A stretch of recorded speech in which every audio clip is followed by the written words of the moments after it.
You started from aerospace consulting and then you moved to mobile attribution and somehow became ESPN's MMA gambling expert. And that's wild. Either John Jones or Khabib Nurmagomedov. When you look at the body types and the data and performance data, it's hard to beat. A subtlety is that defense wins championships. The biggest thing to acknowledge is that everything is probabilistic. There's an old adage that says if you speak in probabilities, you never have to admit you're wrong. Failure is still a signal. A negative signal is still a signal because you can be right and wrong so many times, but it's the ROI that actually matters. Also, be willing to change your mind, which is probably one of the hardest things for a human to do, is to change your mind about anything. Good marketers have that mentality. They can try something, fail, and say, that is interesting, that is meaningful, I just learned something. Biggest lesson that gambling has taught you about business. Failure is always an option. Being wrong is an educational experience. And being wrong also doesn't mean that you didn't do it right. Everything is probabilistic. One mobile app everyone should study for growth. Oh, I love Spotify. That's a favorite of mine. It's the viral loop that they create by allowing you to share a song or a playlist at any time. It is probably the most used feature in my group of friends and family. Do you think that AI will eventually replace analysts? Someone stood in front of a room full of radiologist residents and told them that none of them were going to have jobs by the time that they finished residency. The Air Force was wrong and said, no, you can't have airplanes without pilots. That's crazy.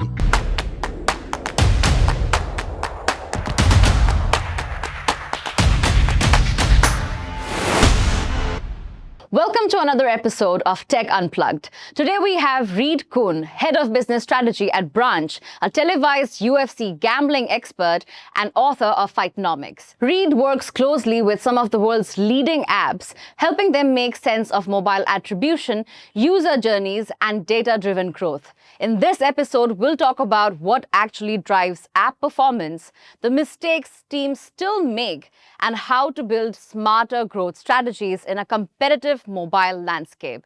Let's dive right in. So let's get into it. Hello, Reed. How are you doing? I'm doing well. Thank you. How are you? I'm good too. I'm so glad that you could make it tonight to our podcast, the Tech Unplugged.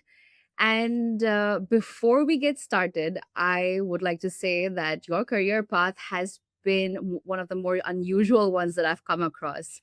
You started from aerospace consulting and then you moved to mobile attribution, and somehow then you became ESPN's MMA gambling expert. And that's wild. So, what I want to start with is that what was the pivotal moment that made you leave aerospace for Silicon Valley? Yeah, the wild ride, I think, comes at the expense of my parents' sanity, having to watch this weird roller coaster that I had, doing traditional consulting, traditional business, business school path. The most obvious catalyst of how I ended up in Silicon Valley is that my wife finished med school and she wanted to go to Stanford for her residency. We knew that ahead of time. So the real answer comes before that. A year before that happened, I actually quit my job in consulting. I had already been doing sports analytics as a hobby, and I was consulting directly to fighters in the UFC and writing articles and just kind of playing with data and having fun with it. And so I decided, hey, why not write a book with everything that I've learned over the last few years? And so that 1 year gap between consulting and landing in Silicon Valley was to write a book. And then I became the guy that wrote the book. And so I went to a conference, ESPN picked me up. They said, we don't have anybody doing this.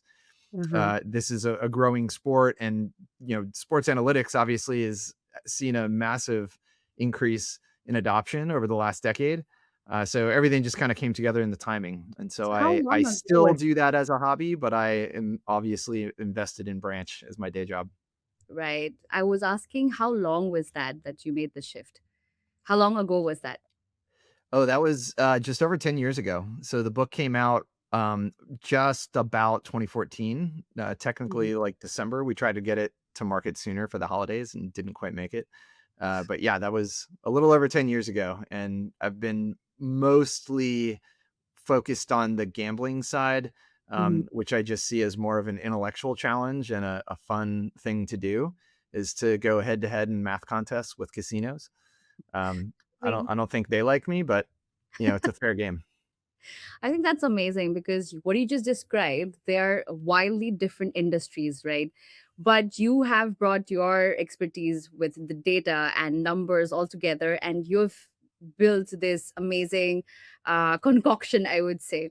So you're analyzing sports statistics, and you're also working on attribution strategies for branch.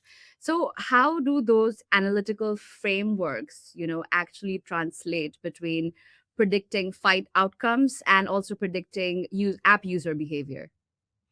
Yeah, the biggest thing to acknowledge is that everything is probabilistic. And so there's an old adage that says if you speak in probabilities, you never have to admit you're wrong. Because hey, I said this guy was going to win 60% of the time and he didn't win, well, it must be the other 40. The same thing goes in marketing. You don't necessarily know everything at a deterministic level, but Mhm. to know it at a probabilistic level is still useful because it's spread out over so many users, so many months and campaigns. And so just being able to internalize that of this was a good decision or a good campaign or a good prediction, Mhm. even if the outcome wasn't favorable on an individual basis, that doesn't mean you were wrong. It's just part of how probability works. And so when That's you're true. analyzing marketing data, you have to take that same view. I Mhm. want to convert this user into an app user. I want to make this user sign up for a subscription. If they don't, that doesn't mean my call to action was incorrect or faulty. It's just part of that expected variance of positive and negative hits. So that mentality has, I think any person who analyzes a lot and is maybe a perfectionist and wants to get it right, you have to flip your mindset around a little bit and say failure is still a signal. A negative signal is still a signal. Failure is always part of an outcome, especially when you're doing it over a large size. And so that mindset comes to mind. You're optimizing for the total outcome. And I do that in gambling, I do that in marketing, and I see that in the data. And you can still declare victory just because you won enough times that made it valuable. So ROI is ultimately the KPI that we use on both totally different worlds that I live in. Mhm. Because you can be right and wrong so many times, but it's the ROI that actually matters. That makes complete sense, actually. If and when you say like that, it actually connects everything very well. So, what I wanted to ask, you've already mentioned it, that there is a common link between these things. How quickly can you explain to us that what if there is any common thread connecting, predicting cage fights and predicting mobile growth strategies? You just said it, but could you just compactly explain it to us?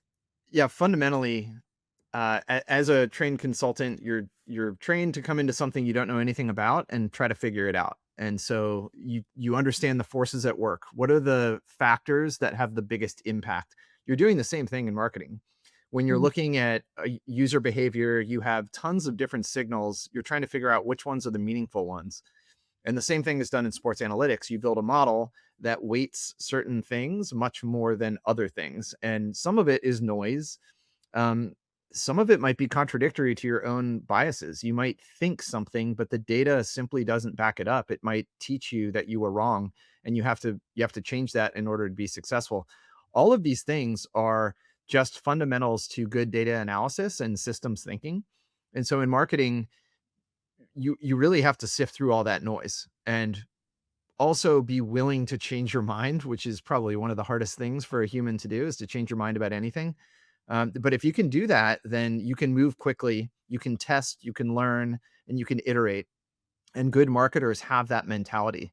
They can Mhm. try something, fail, and say, that is interesting, that is meaningful. I just learned something. Now I'm going to change my campaign and Mhm. try to beat my prior ROI and see if I can do better. That mentality is true for any time you're using data. You have to, we're just overwhelmed with information, right? So we have to Yeah. sift that down to what are the most important factors, and then retweak our models to figure out how do I use this data in the best, most optimal way Mhm. without getting bogged down with maybe preconceived notions on other data that we thought was useful, but maybe isn't as useful. That makes complete sense. So you've been at Branch for over 6 years now, right? And you've worked with hundreds of apps across different categories. You've worked with big conglomerates like Spotify and Uber, even. So, what still gets you genuinely excited about when a new problem lands on your desk? Uh, do you and how do you keep it from becoming repetitive? So when I look at hundreds of apps that I've consulted to, as much as I want to say someone is doing it absolutely perfect, I don't think there's any definition of perfect in Martech. And the ecosystem changes too quickly for anybody to truly master it, because as soon as you think you've figured it out, iOS changes something, or user behavior shifts with AI. So there's always something to learn. And yeah, no one's doing it absolutely perfectly, or I wouldn't even know what perfection looks like. So honestly, even though I've done this so many times, is to walk in and look at an app and see what they're doing right and wrong, make recommendations, compare it to benchmarks and best practices, Mhm. um, compare them to near peers. There's always work to be done. There's always insight to be had. And every time we do it, we also learn something, just another little nuance about that particular industry. Some of it is translatable across, and that's actually really fun, is when you can take an insight, something that Spotify is doing really well, and then go look at another platform and say, like, this is a missed opportunity. You guys are not doing this properly. Here's what great looks like, and we're bringing it over to you. Even though you're in shopping and they're in entertainment and music streaming, there's a lesson to be learned. That's Yeah. where I think the real magic happens, because we do have so many customers in every industry. We've learned a thing or two. We have something to offer there, and we have, the speed to value of recommending things to our partners. We're allowing them to climb the curve very quickly if they want to. So it's always a race, and you don't know which ones are going to have the most impact, but that's what keeps it interesting. Of course. And evidently, you've been in mobile strategy long enough to see major shifts happening. So, what I want to ask is that what has most fundamentally changed about mobile growth strategies, mobile measurements since you started working at Branch? What feels structurally different today compared to when you started? So the biggest one, if I go way back to pre-COVID, pre-2020, is finding out that IDFA was going away on iOS. That was probably one of the biggest Mhm. shakeups that I've seen. Um, that had massive repercussions throughout the industry, throughout ad networks, including how brands were investing in paid channels. It changed our technology. We used to be able to leverage deterministic matching using the IDFA. So, the device number that advertisers can use to match. And so that made things actually pretty easy in terms of ensuring that a user that clicks over here ends up over there. We're able to see the same user. So that shakeup happened, and thankfully our teams were way ahead of that. We sort of read the tea leaves and knew that it was coming.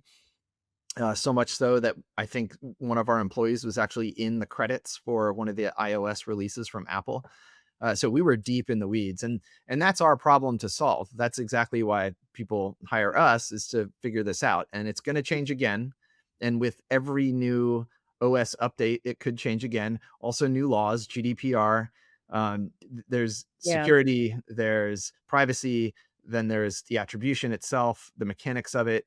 That has been the biggest change. There was chaos, then there's recovery, and here we are in a new state. uh, Deterministic matching can still be done on some channels, owned channels, and Android we've always thought that they were going to go that direction, and it doesn't seem like they are. So it's not like everything was thrown out the window in terms of truly accurate matching, but enough has changed that it forced us to reinvent some of our tools. And so that's a good thing. We now have new and improved probabilistic matching. We do aggregate matching. So there's ways to get around that. There's ways to make the most of the data that you have, and that's a process. More recently, a massive shift, obviously AI. So a significant portion of all traffic going to a website is going to start in a search engine.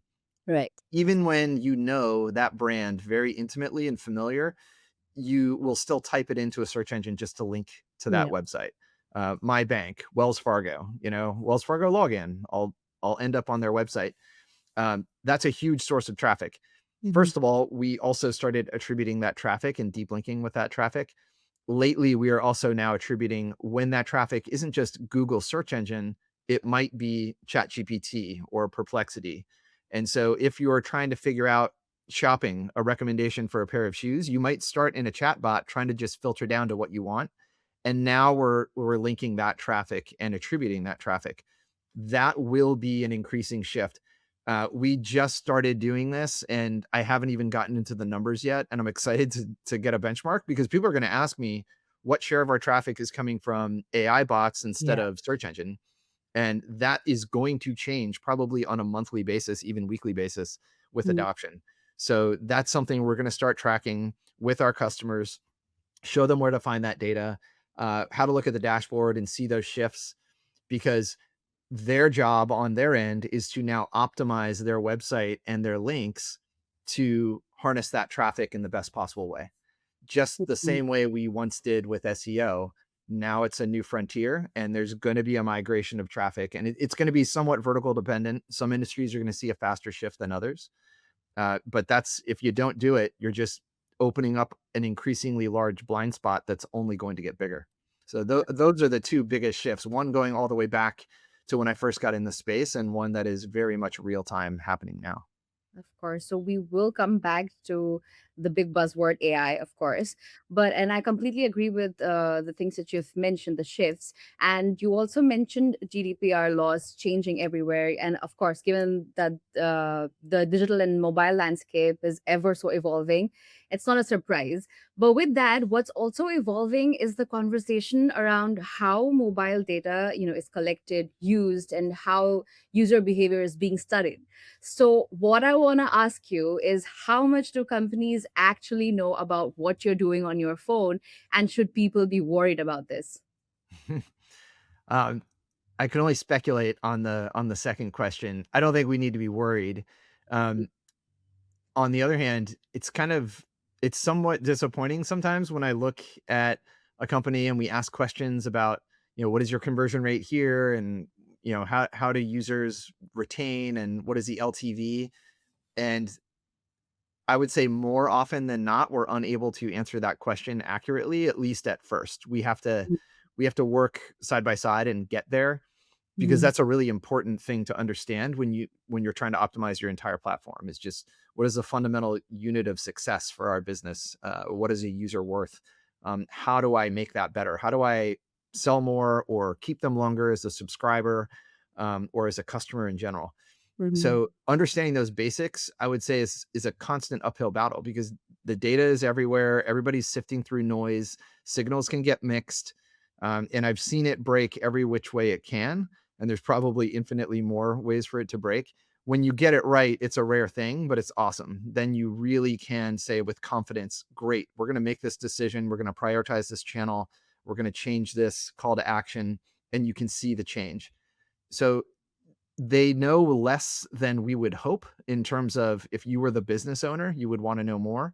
Yeah, of course. But they know enough to hopefully improve it, because the internet runs on ads Mhm. fundamentally. It always has. Paid channels is always going to be a huge investment by brands, but if it's done right, it shouldn't feel so invasive. It shouldn't feel clumsy or just mistargeted. It's actually more bothersome to me when I get ads that are clearly a miss. It's like, there is no way that this ad should be shown to me. I am never going to click on it, and it's occupying this real estate.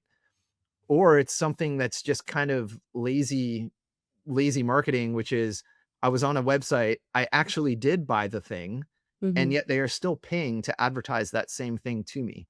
And Wow. so when I was at eBay, we brought this up over and over and over, and we found out that a significant portion of our marketing spend was after the fact repetitive marketing for things that had already been sold. And it's a waste of money. They should be intelligently getting to the next thing. Well, you bought this shirt and this brand. Why not this pair of pants from this brand? Not the same shirt again. Mhm. So good marketing should leverage some history, some behavioral information, and if it's done right, it should be successful. Choosing to click on that ad is in theory a win-win situation. Like, you saw something that you didn't know about, or at least at a moment that you're ready to act on it, and the advertiser, the platform behind it, is now getting new traffic or getting return traffic, and there's some value there. It should be win-win. The inefficiency exists when it's not, when it's mistargeted, not personalized, one size fits all marketing. I think we can all agree that that doesn't work. So I guess, to go back to the original question, they know less than you think, and I almost wish they knew more because as a consumer, there are moments where, like, advertisements are really successful. I have discovered something new. Um, I know of a brand that I now buy clothes from specifically and in a recurring way, all because of an advertisement on a podcast. So to be able to tie it back to that and recognize that this fit me in that moment and it worked, Yeah. that's win-win for both of us. So hopefully people aren't frightened when they see an ad that kind of follows them across sites, but that's how marketing works. And to do it otherwise, to try to advertise to you in a blind fashion, I think would feel, yeah, very inefficient and clumsy as an end user. That's actually interesting because what you just said is actually very counterintuitive to common belief. Because what you just said, that it makes you feel that actually companies are invading your the data space and everything. But what you said is basically just making the experience more seamless and efficient for the consumer, right? And I think that's amazing. And coming back to the business itself, the attribution space is, it seems crowded with tools like apps flyer, adjust, and others. What do you tell potential clients that makes them choose branch over your competitors? Well, first of all, Branch was invented as a deep linking company. That's our roots, is linking user journeys to the best possible platform. In-app versus web. I mean, given that most of our interactions are on a mobile device, it's just a lot harder to ensure seamless experiences on a mobile device than it is on desktop. And those of us old enough to have grown up and been raised on desktop, it was Mhm. very easy to link and to go places. Mobile phones make it very difficult, just because of the variability. So now you have web and you have native app. Everybody realized our native apps are far more valuable than the average session on web. Conversion rates are higher, retention is higher, user experience is better. And so that's kind of fundamental to why those things are higher. Mhm. But me being able to link right into an app and convert in a few clicks is very different than swimming around on a website, not having my credentials saved, not having my payment information saved, or they don't know me, they're not showing me the right things. Those are very different experiences. So once that happened, deep linking became our fundamental unit of interaction. It's Mhm. it's the it's the face of the coin that everybody clicks on to go someplace. What's Mhm. underneath that, the flip side of the coin, is the measurement. And so that was also broken. So we acquired Tune, which was an attribution provider, and now we can do both. So every click, every button press on a mobile device has two sides to it. It's the side that the user sees and where do they go and how well can they do the thing they want to do. And then Mhm. there's the platform or the brand being able to measure all of that and gain insight and understand where do they place their marketing dollars to ensure more good things happen. Mhm. So we now do both. And what is missed, I think, by many, and this is part of what we try to educate our customers on, is that doing more on owned channels only helps what you do on paid channels. Mhm. So you don't just do attribution on paid. You should also be doing it on all of your CRM, your SEO, your offline, your OTT, your household. Like, there's so many different layers of data where people interact that Mhm. were left off traditional attribution engines because they were mainly focused on, you're trying to make sure that your marketing dollars on paid channels are worth something. Well, what about all of your other efforts? You have an entire team dedicated to email or push notifications or SMS, Mhm. or just website optimization for search. Those should all be feeding each other. And I think it's cliche for a consultant to use the word synergy, but there is synergy there because this data is deduplicated with the other data, and now you have a more accurate view. So just because a user may have seen an ad on Instagram, they actually clicked on an email and bought something. Well, Mhm. Instagram is still going to claim credit. So, Right. but now you know that they also clicked on an email. So your CRM team still has a lot of value that was maybe underappreciated. And maybe the ROI of the paid campaign isn't quite as high as you thought. Certainly doesn't mean that you don't invest into paid channels. It just means that you want to make sure that you're accurate about what you're getting directly from those channels, and Mhm. you're accounting for all these other things that you're doing elsewhere. So, bringing all that together holistically is really part of our mission as Branch. We want people to use good deep links on every single engagement channel, whether it's owned or paid, Mhm. because you're going to have a better, more accurate view of all of your traffic because of that. So, since you said that, we've talked a lot about deep linking, and I'm gonna play the part of a curious skeptic here because how do you explain the real business impact of deep linking to skeptics, or someone who doesn't actually understand the part of it?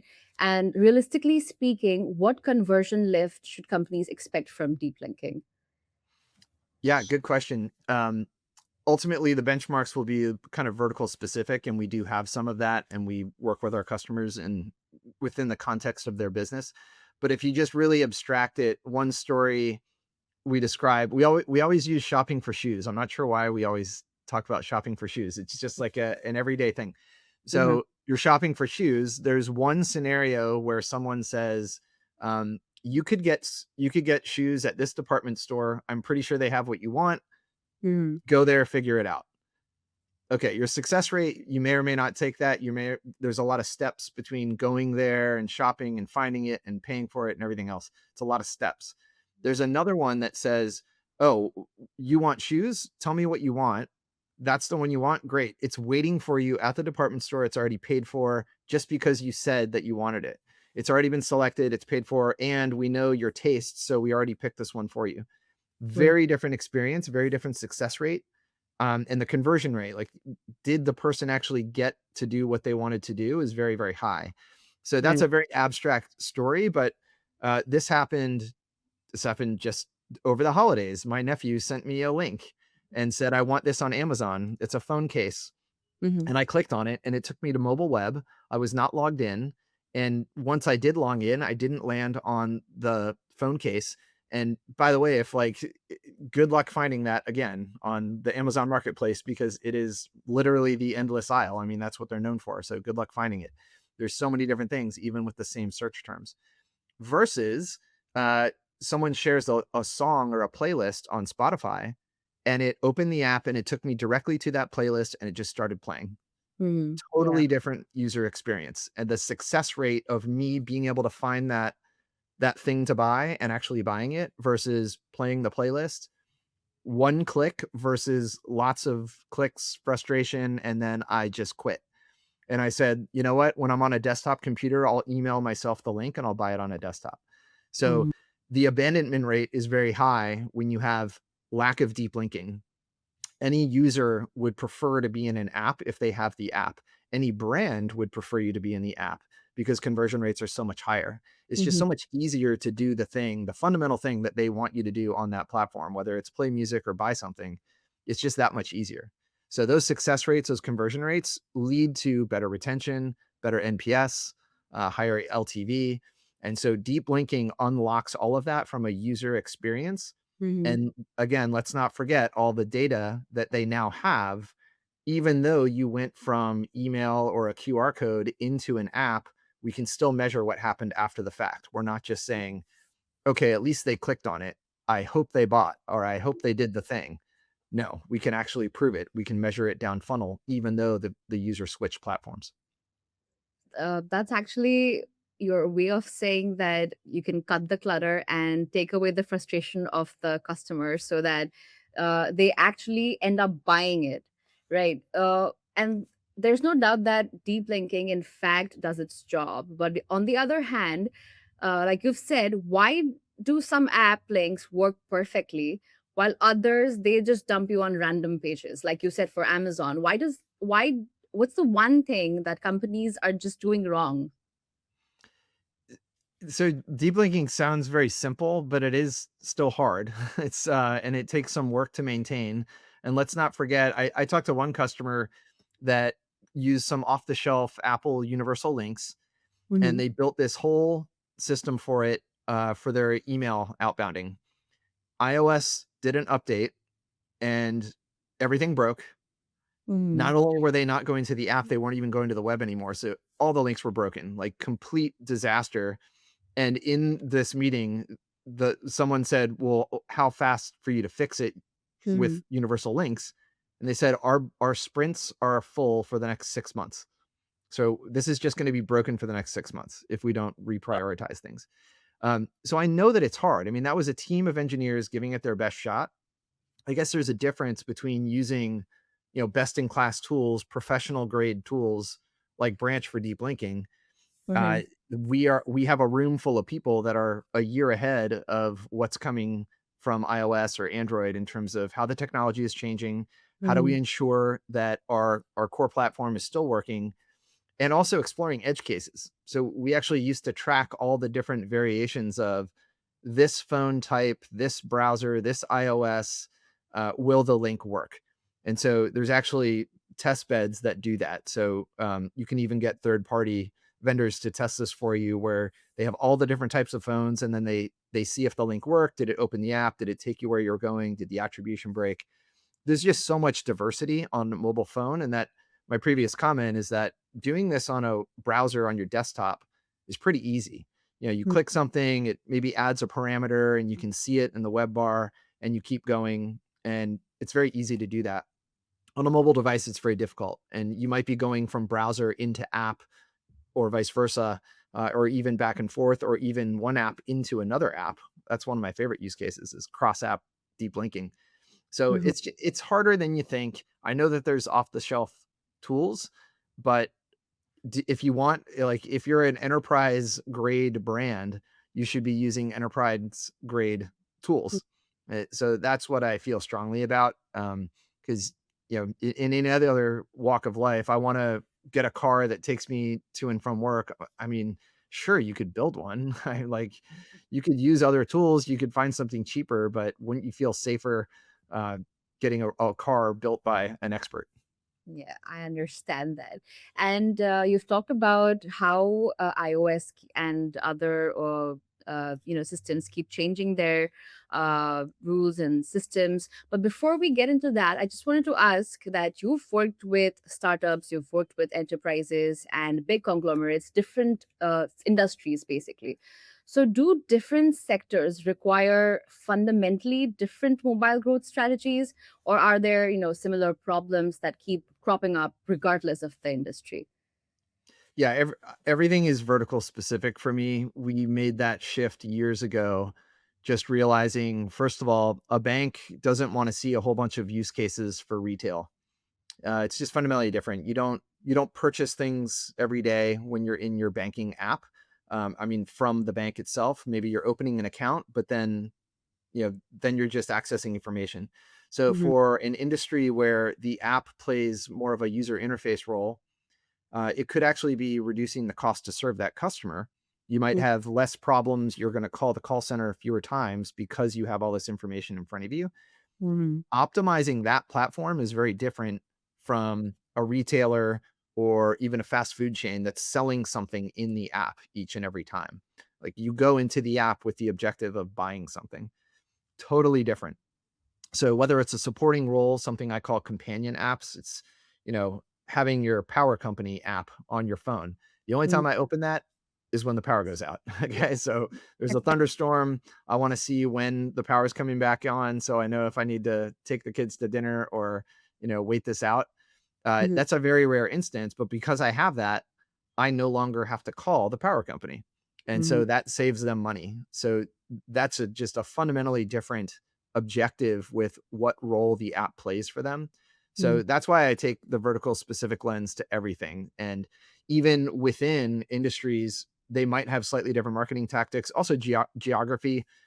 Email is big in certain geographies, but hardly used in others. SMS is much bigger in other markets. So just understanding those nuances is important. We have solutions for all of these areas, but we will emphasize them differently depending on the nuance of that business, where they are, what they do, how they interact with their customers. Mm-hmm. That makes sense. So, again, coming back to what we left behind, across the world, governments and tech platforms are, tightening rules around data privacy, especially with iOS privacy restrictions and platform changes.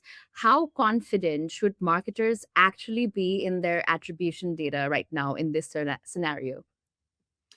Yeah, I don't have a number for it. And obviously, there's a difference between iOS and Android, Mm-hmm. where Android is still has more accessibility to deterministic matching, and therefore they can be a little bit more accurate there.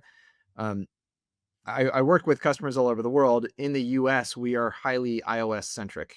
So over 80%, close to 90% historically is going to be iOS versus Android. I think we've come a long way. We knew IDFA was going away ahead of time. It actually took longer to go away than we thought. So we had even more time to prepare for that. We've launched better attribution, probabilistic attribution. We are also using deep links in owned channels. And when you're doing that, the rules change. So the rules are a little bit different for showing ads and attributing those directly to a user versus users who are interacting or logged in on a different platform or interacting with CRM.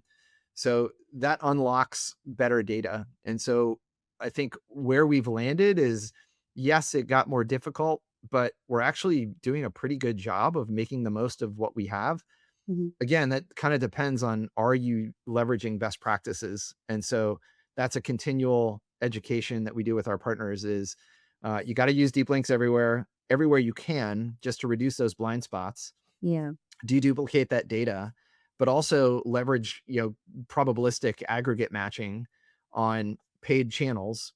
And, we use deterministic when we can, and when we can't, we make an educated guess, and the user knows, the partners know that. Mm-hmm. You can learn a lot. I think we were in a trough soon after the IDFA apocalypse, we sometimes call it.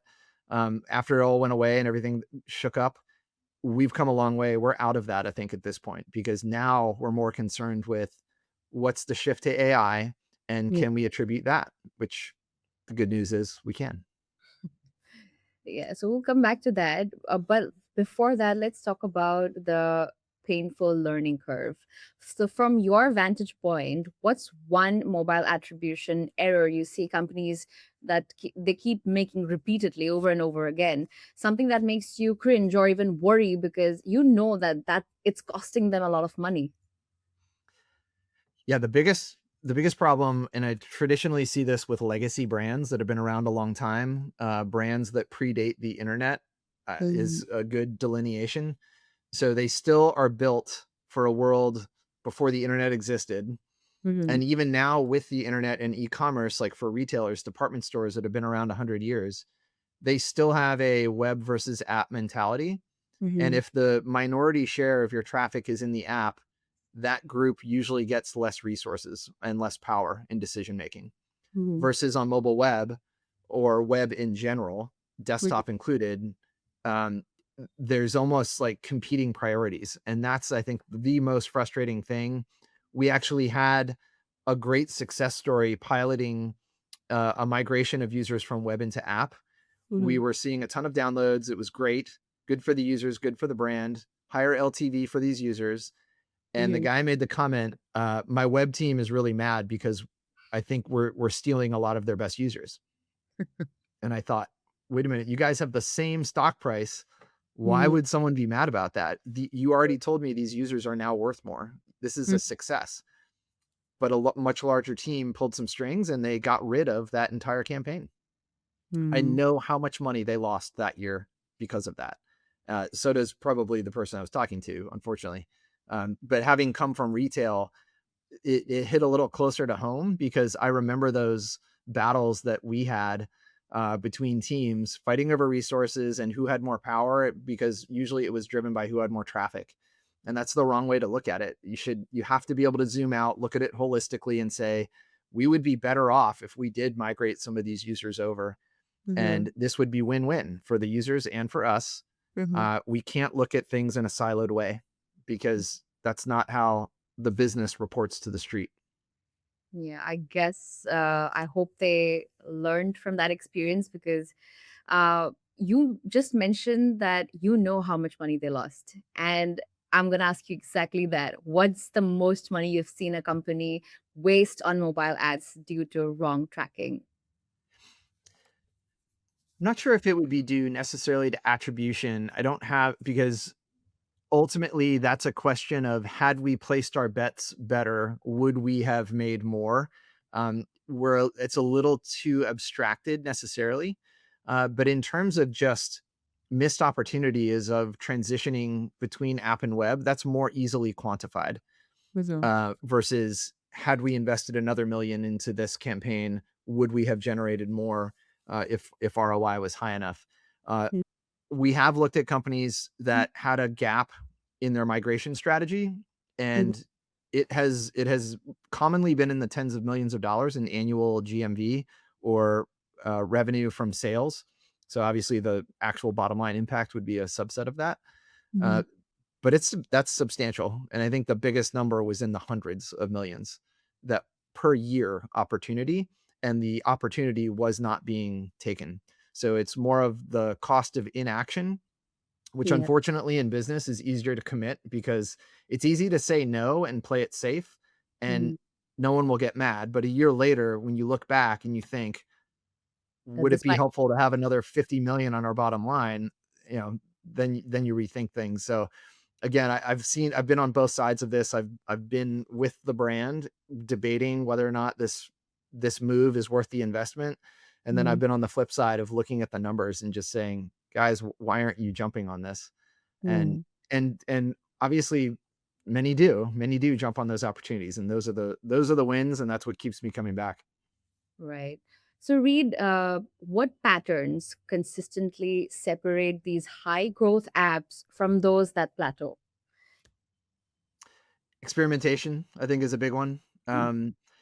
Just try it. Like, Yeah. get a minimum viable solution in place, whether it's experimenting with a QR code or a smart banner on a website, testing a new channel in paid ads.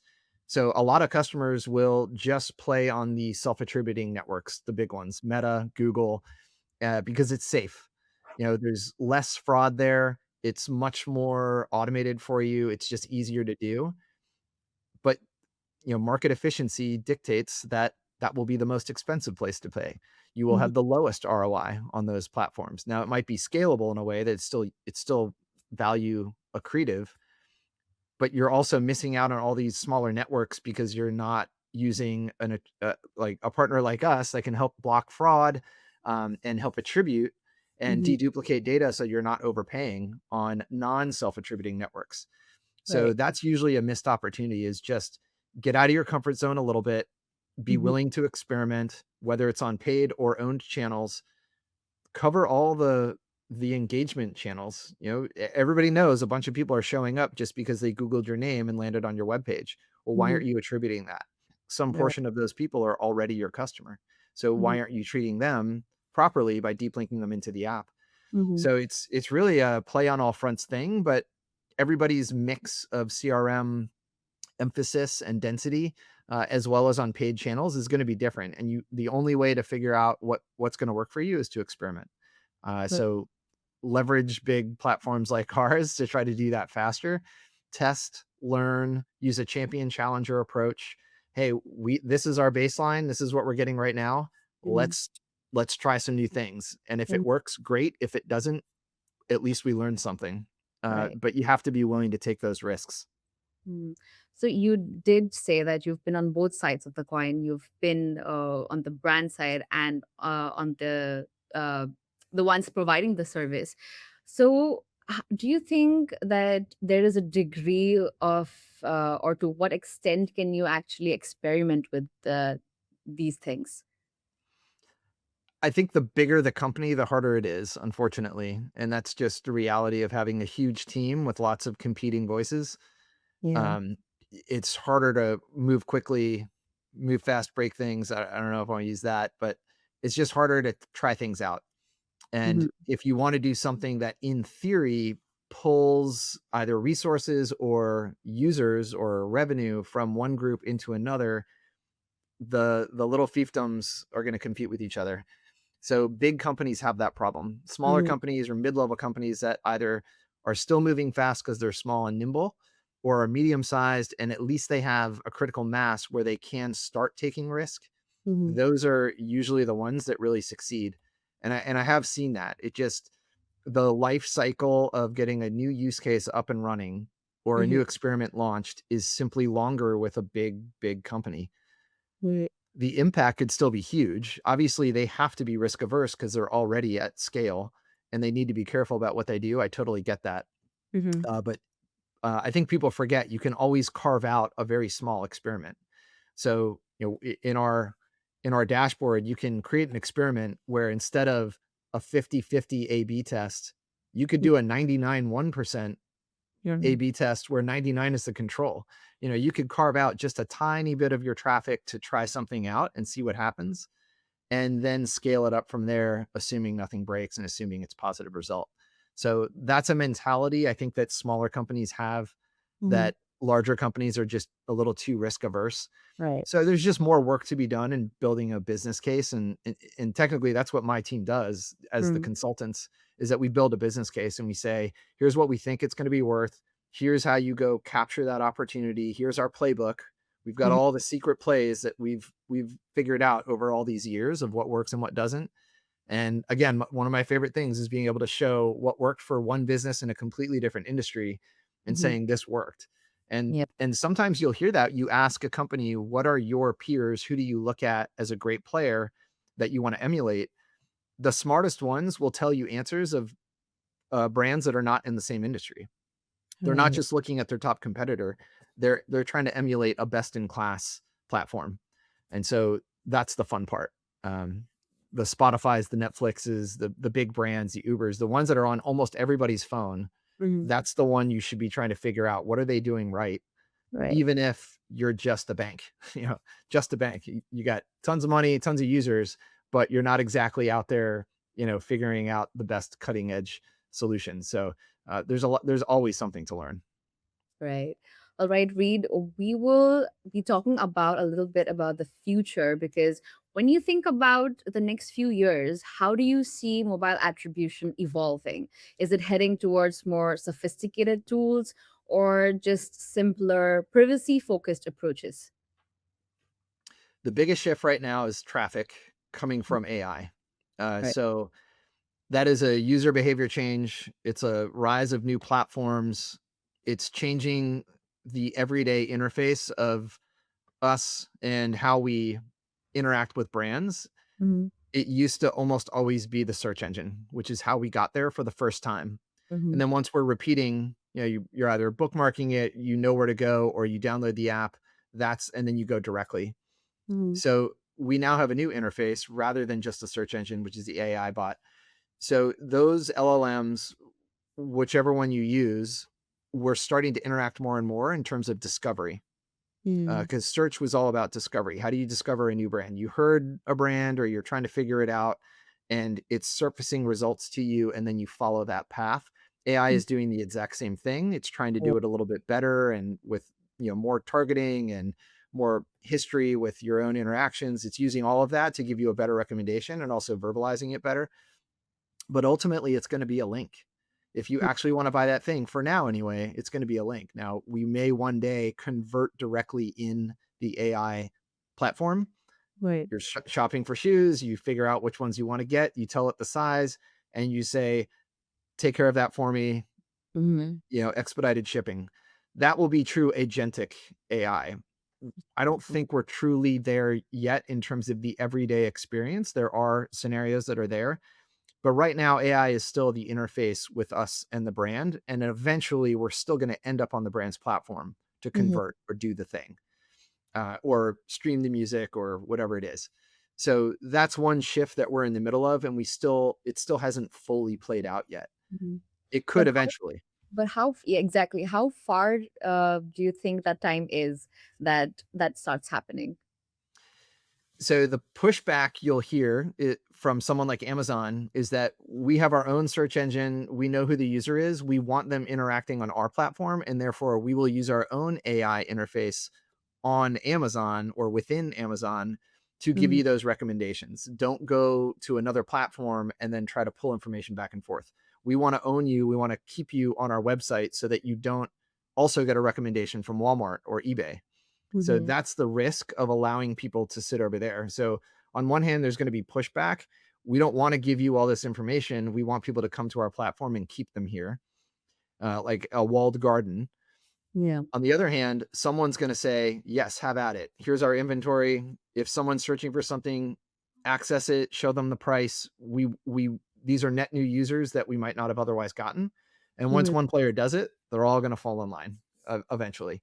So free markets have a way of, exerting competitive pressure.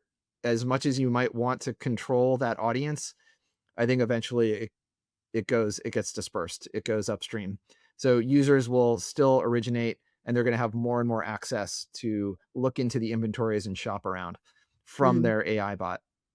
In terms of privacy, people seem to have a pretty high threshold for privacy within AI.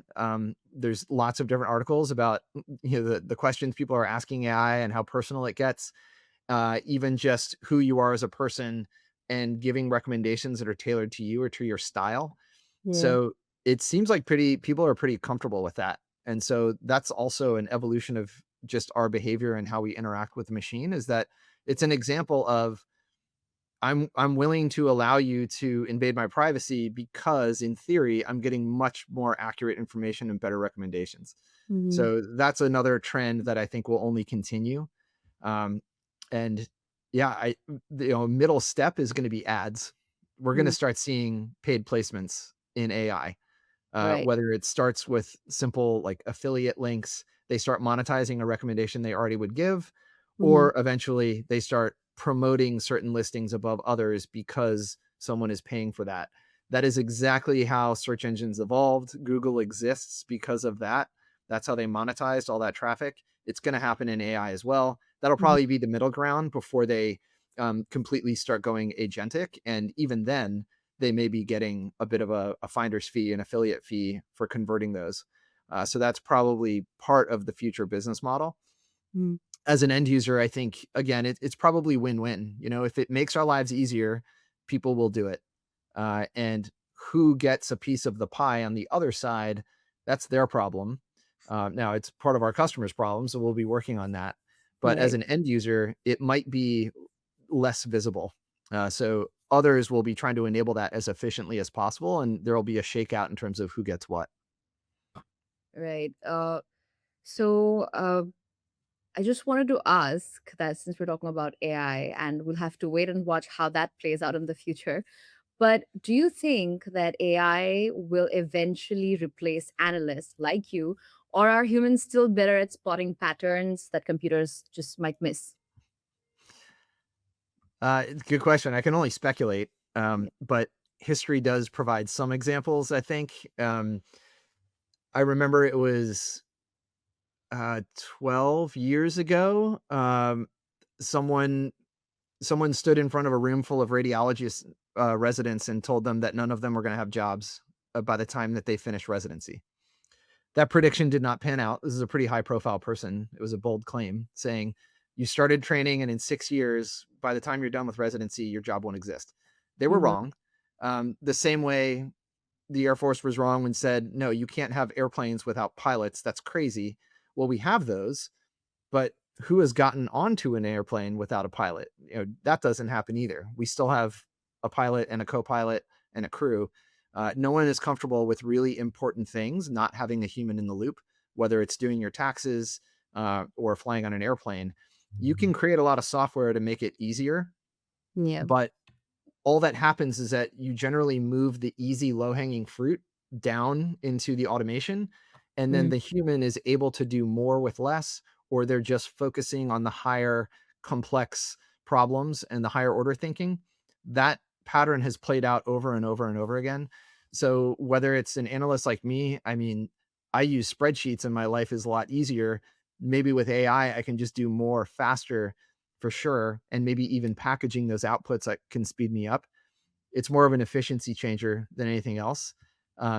There is still so much noise and errors in typical AI that, to push things out without humans involved with a lot of experience and spotting that would be very dangerous. And if we can't do it on an aircraft or in the hospital just yet, I'm not too worried. But in theory, I should benefit being where I am. I have experience. I know what Right. I'm doing. And if I'm going to get efficiency tools that make my life easier, I'm going to take that. Right. So that actually what you said dissipates a lot of fear around this topic because people have this notion that, AI will just take away all the jobs and everything. But what you're saying is that AI will take care of the mechanical work and humans will move up the value chain, right? So with that, I think it's a great place to pause our conversation a little bit and we'll get into a rapid fire round before we wrap up this session. So are you ready to answer some rapid fire questions? Sure. Okay, so first up, iOS or Android for testing attribution strategies? Short answer, iOS, simply because it's harder. So always challenge yourself in a training Mhm. environment with the hardest thing. Amazing. Okay, best MMA fighter from an analytics perspective? Either John Jones or Khabib Nurmagomedov.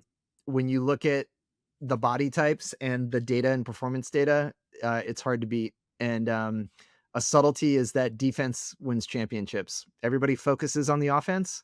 I look at the defensive metrics, and that's how I predict if someone's going to be successful. Hmm. Okay, so biggest lesson that gambling has taught you about business? Failure is always an option. um, Being wrong is an educational experience, and being wrong also doesn't mean that you didn't do it right. Mhm. So it's everything is probabilistic. Makes sense. Okay, so one mobile app everyone should study for growth. Oh, I love Spotify. That's a favorite of mine, and it's the viral loop that they create by allowing you to share a song or a playlist at any time. It is probably the most used feature in my group of friends and family. We are constantly sharing playlists back and forth. That's a great one. It's making your own customers part of your growth engine. Right. Last but not least, complete this sentence. The future of mobile marketing is. Omni-channel, because I feel like it's people have always used that word, but the definition of what falls into omni-channel keeps evolving. We Mhm. keep having new channels to interact with. Mhm. Good mobile marketing means you play everywhere and you attribute everything and you always link people to the best platform. So it's omni-channel. It's doing everything everywhere all at once. That was fantastic, Reed. Okay, so we have come to the end of this episode. We had a very insightful conversation with you, and I'm sure a lot of our viewers will walk away with a much more clear understanding of how mobile growth strategies work and how attribution is going to change in the near future. And I would say that I also learned a lot myself talking to you. I hope you had fun too. I had a blast. Yeah, not everybody asks questions ranging from cage fighting to mobile marketing, so it was fun to draw those analogies. Thank you so much for joining us tonight and hope to see you soon. Thank you. And to everyone watching, we hope this conversation helped you think differently about data, attribution, and scaling your app the right way. Thanks for tuning in to Tech Unplugged by Mobile App Daily. We'll be back soon with another leader and another unplugged conversation.